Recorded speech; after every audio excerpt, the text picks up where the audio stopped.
Yesus mengajar orang banyak. Hal kerajaan surga itu seumpama harta yang terpendam di ladang yang ditemukan orang, lalu dipendamnya lagi. Karena sukacitanya pergilah ia menjual seluruh miliknya, lalu membeli ladang itu.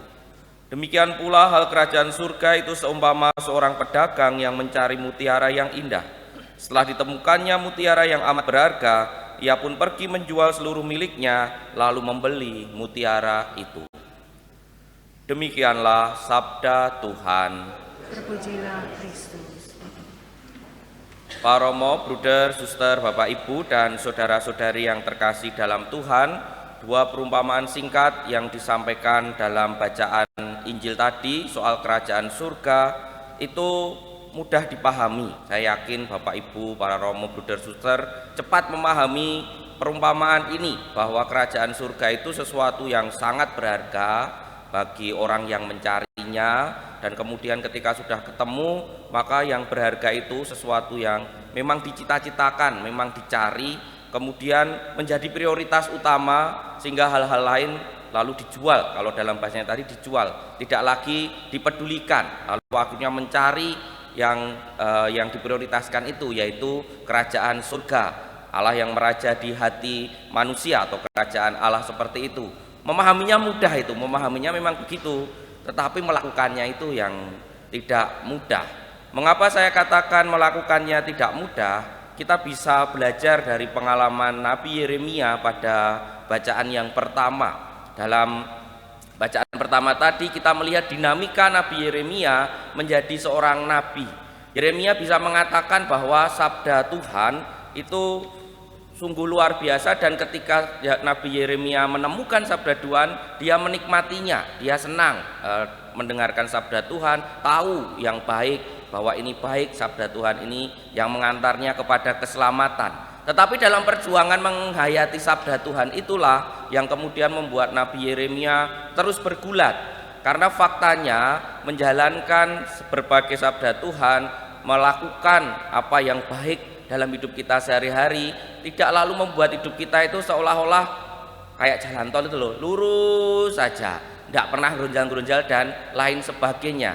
Tetapi ada saja setiap kali kita sudah tahu ini jalan menuju Allah, inilah kerajaan surga yang saya cita-citakan, saya sudah menemukan harta berharga, saya sudah menemukan mutiara yang indah. Setiap kali sudah begitu, ada saja godaan, cobaan yang membuat kita akhirnya bosannya, kalau saya merenungkannya itu meleng itu tidak lagi fokus ke situ begitu loh. Maksudnya lalu Allah wis padha wae karo liyane, misalnya seperti itu sebuah hal yang bisa saja terjadi dalam hidup kita sehari-hari. Maka memang perjuangan untuk mendapatkan harta berharga dan mutiara yang indah itu bukan perjuangan yang asal sekedar sudah ada lalu menjual seluruh miliknya dan lain sebagainya, bukan, tetapi perjuangan terus-menerus dalam hidup kita sehari-hari. Ketika kita sudah menikmati sabda Tuhan, ketika kita sudah tahu arah untuk mendatangkan kerajaan Allah di dunia ini, dan kita yakin bahwa yang kita lakukan ini mengantar kita kepada kerajaan surga, disitulah ada tantangan, disitulah ada cobaan, disitulah kemudian kita bergulat dalam pengalaman hidup kita sehari-hari. Karena ada juga pertanyaan dalam hidup kita, mengapa kok orang baik menderita? Kan kadangkala seperti itu. Atau kalau ada layatan itu kan kadangkala, kenapa sih orang baik yang ditimbali lebih dulu?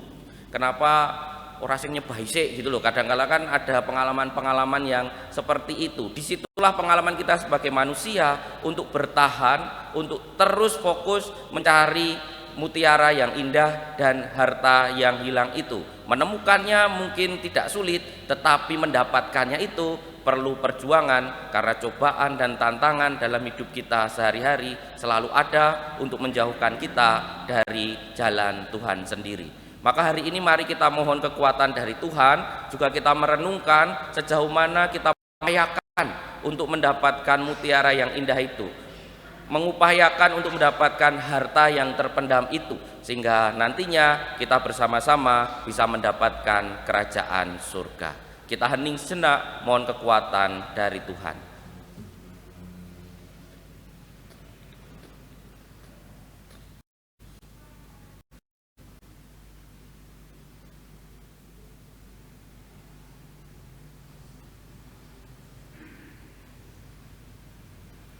Kemuliaan kepada Bapa dan Putra dan Roh Kudus seperti pada permulaan, sekarang, selalu, dan sepanjang segala abad. Amin.